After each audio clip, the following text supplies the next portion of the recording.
What's up guys, my name is Ace, and Warzone has now been out for quite a few days now, and I've got a good amount of playtime to where I feel quite comfortable giving my feedback and constructive criticism in regards to this battle royale. Now before we get into this feedback, I did want to mention that I am loving Warzone. This is the most fun I've had with Modern Warfare so far, and I actually tweeted about this a little while ago. This is the first time with Modern Warfare since the Ground War beta where I've had that feeling of like, just one more game, and I keep repeating myself and I keep sticking with it, and I'm actually losing track of time playing Warzone because I'm enjoying it so much. So just because this is a critical video and I'm giving feedback here, doesn't mean I'm hating on the game. I think it's great, I just think there's some room for improvement. Also, with most of this, of course, this is my personal opinions based on my experiences and my preferences, so it's okay to disagree with some of these things that I mentioned in today's video, and if you do disagree with something, please let me know why in the comment section below, rather than just leaving a comment telling me I'm stupid and don't know what I'm talking about. But without further ado, let's hop into some of the feedback that I have. Now, the first piece of feedback that I noticed immediately, and this is one thing that I just get a little bit annoyed with, when you down an enemy player and somebody finishes them off, the person that finishes the player gets awarded the kill, not the person that downed them. And that's completely backwards in my opinion, because the part that takes the skill and that has risk involved with it is downing the enemy player, not just shooting a guy that's helplessly crawling around, unable to fight back. Now thankfully, shortly after launch, the devs have acknowledged this, and they said that that was actually supposed to be in the full build of the game, where the person that downs gets the credit for the kill, once they get cleaned up of course. So that's actually supposed to be how it works. They just said it didn't quite make it into the launch update, so it is confirmed to be coming for the next title update for Warzone. So my first complaint with this, already covered, and I'm looking forward to that update. Next up, a pretty common issue I've been seeing pop up in the community, and I completely agree with this. I do feel there needs to be some more work done to the Footstep audio.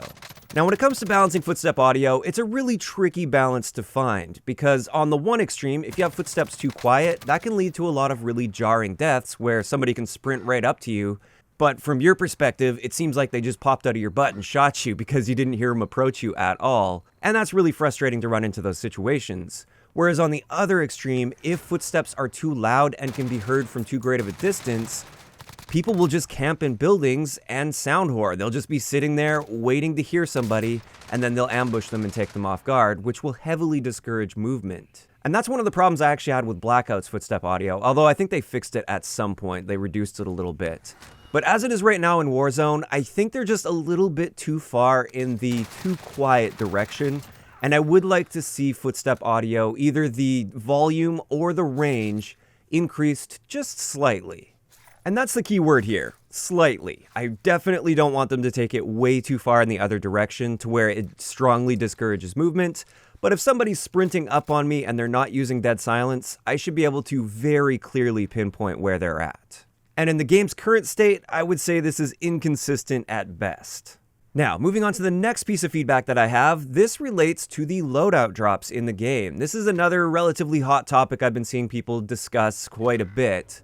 And with this, just in case you didn't know, at least in the game's current state, you can buy a loadout drop that applies to everybody on your team for 6,000 cash. Based on my experience, in most games, I can have this loadout drop within the first 2 to 3 minutes of a game. Basically, right after all the initial fights take place, it takes just a tiny bit of looting, and you've got your custom loadouts for the rest of the game, assuming you aren't dying. And this, I feel, is just way too cheap in its current state. Now to be clear, I like loadout drops in Warzone. I feel like it takes a lot of the randomness away, especially in the endgame situations. And that's something I like about this battle royale compared to other battle royales. Once you get to the endgame, it really does come down to your skill, because pretty much everybody at that point should have their perfect loadout that they want to use. And therefore, it doesn't really come down to the luck of the guns that you happen to find throughout the match. It's all on you at that point.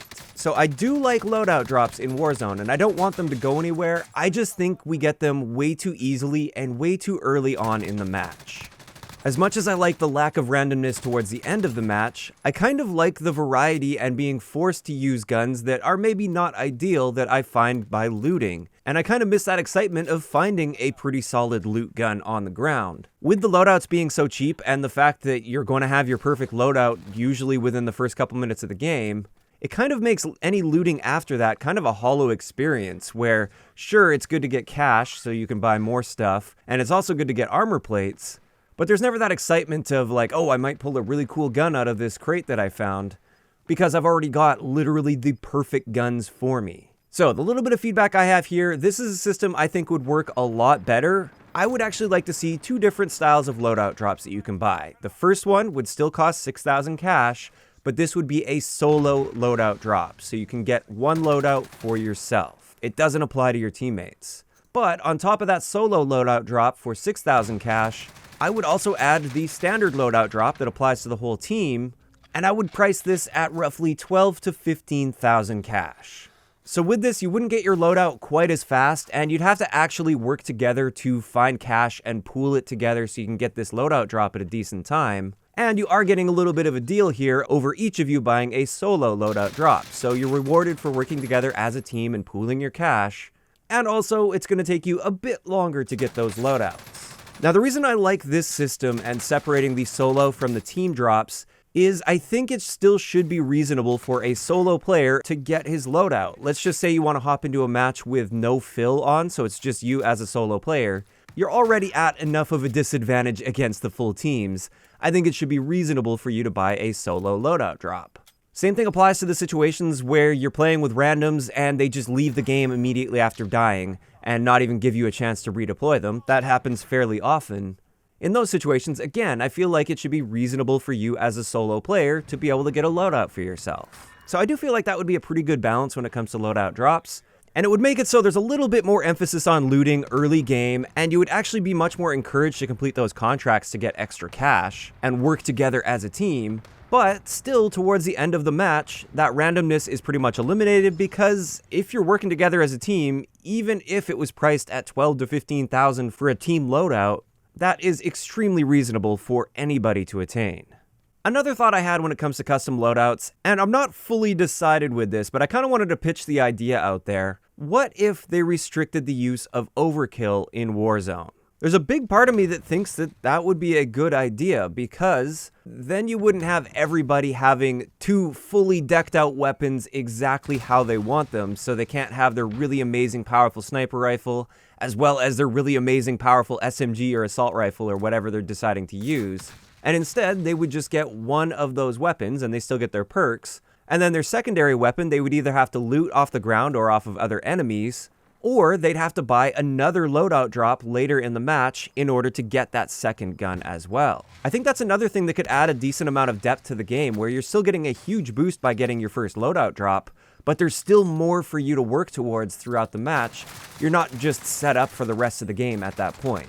Now, like I said, my opinion on that isn't necessarily set in stone at this point. It's just kind of an idea that's been floating around in my head that I think could be good. Now, moving on to the next bit of feedback I have, and this is something that I feel is going to be quite important for the longevity of this game, and I feel like this needs to happen soon. We need solos in Warzone. I've already received a ton of comments and tweets from people that were interested in Warzone, but immediately when they saw that it's trios only, all of their interest and excitement just went out the window because they just like being that lone wolf gamer. They like just playing by themselves, not having to worry about what other people on their team are doing or anything. They just want to hop in and play by themselves, and also not be at a massive disadvantage like you are if you go in with the no fill option as it is right now, where you're still up against 3-man squads all the time, but you're a solo player. Now, I do like that they have that option available because a lot of people, they just don't want to deal with random teammates no matter what, and they would rather play solo. And I'm not saying that nobody can find success like this, because there are some absolute beasts out there that can dominate with the no-fill option. But for the average player out there that wants to play solo, it's just not viable for them. They don't stand a chance. So I really, really hope solos will be coming very soon. And I hope they don't put it off a long time like Apex Legends did. I feel like that's something that really hurt Apex Legends early on, is they missed out on a huge market of people that just wanted to play solo. And honestly, I think I would have played Apex quite a bit more if they had the ability to play solo, but it took them a very long time to add that, and then it was just a limited time mode when they did. At that point, I had already lost pretty much all of my interest in Apex, and it was just too late, and I'm worried that Warzone is going to follow suit here. I really hope they get solos in soon. Otherwise, it's going to be too late for them to capture these potential solo players.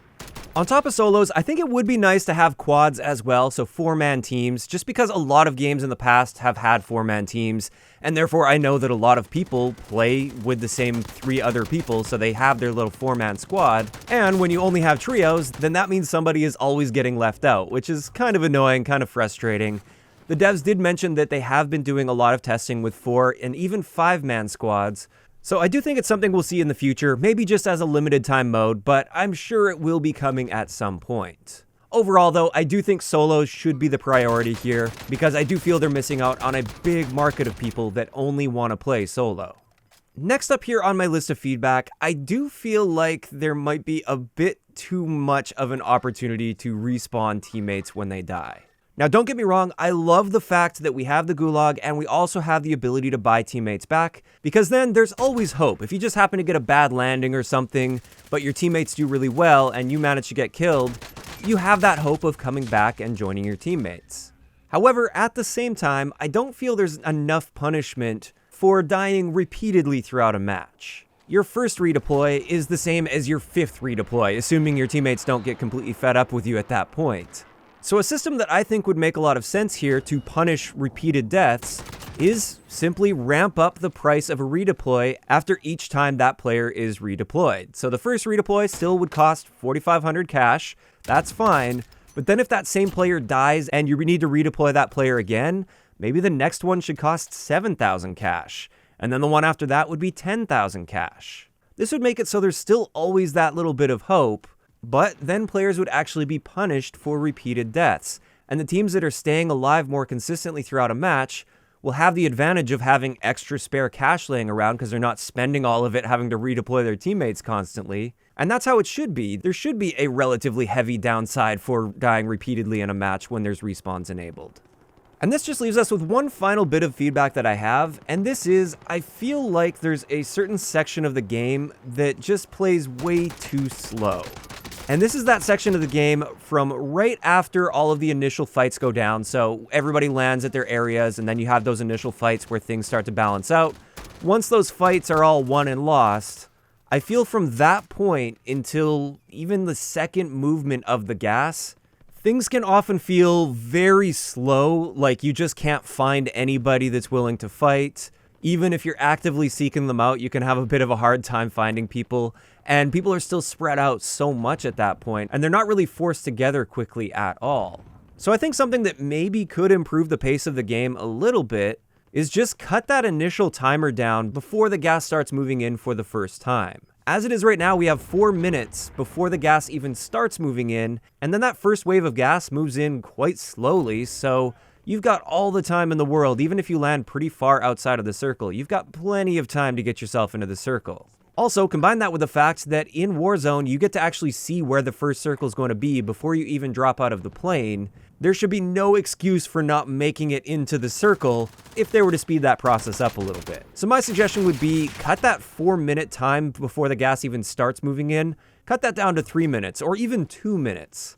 I feel like that would get things moving just a little bit faster, get the match going a bit faster, and we'd run into fewer of those situations where everybody's just kind of aimlessly wandering around trying to find enemies, waiting for the gas to eventually come and force them into a fight. I'm also looking at this from the overall match time. I do feel like the overall match time, which is roughly 25 minutes, if you're going right to that final circle that's closing in tight, I do feel like 25 minutes maybe is a little bit too much for a more arcade-style Battle Royale game. I honestly anticipated that matches would be over in more like 20 minutes. So even if you were to just cut a few minutes off the beginning of the match, I think that would help with the overall game length as well. But with that, those are all the main points of feedback that I have after my first week or so of playing Warzone, or a little bit less than a week. But just to reiterate, I am really enjoying Warzone overall. I think most of the mechanics in this are excellent. I really like most of the things they've done with this, like the health and armor system I think is great. I like the overall simplistic loot system. I like that you have the ability to buy your loadouts, even though I think there's room for tweaks there. However, I would like to see some improvements, and I'm sure we will over time.